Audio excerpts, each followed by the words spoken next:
despite our long history of violence, and it goes back to the very beginning, and it's continuous, and despite that we do have violent impulses within us as humans, there's more information in our brains and in our genes.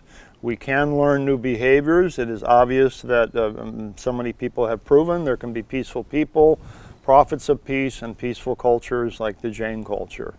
Unfortunately, these are the exceptions, not the rules. We can teach nonviolence by reaching the very young before they are poisoned by society.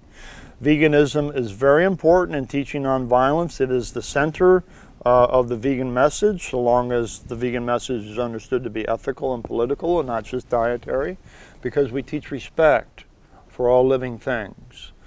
The problem is there are so many counter teachings in society. The socialization of children and the socialization of people through the media. And when children learn that it's acceptable to abuse an animal, they never learn it's not acceptable to hurt a human being. When presidents of nations get on television and say, we are waging war, and these wars turn out to be wars of aggression, not defense, and then turn out to be wars for corporations, not to protect people.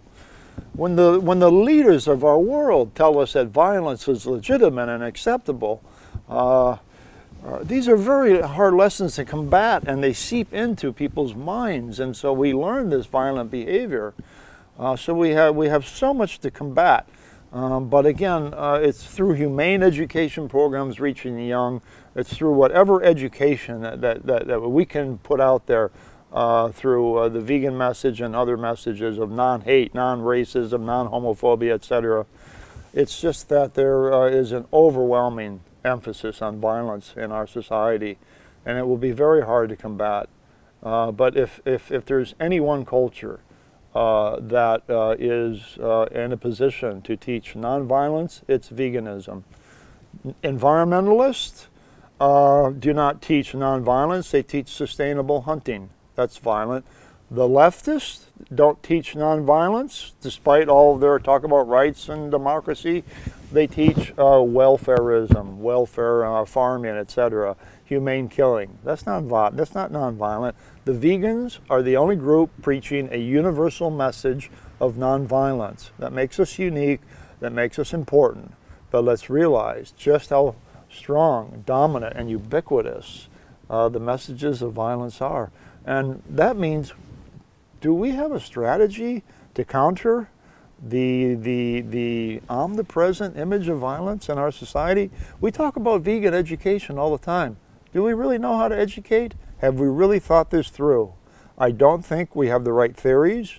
I don't think we have the right models of human nature. For instance, if we are, as I said, not always able to be educated, how can we break through that? People pretend like you can educate everyone, like the Socratic idea. You do the wrong because you don't understand the right. Plenty of people understand the right and still do the wrong.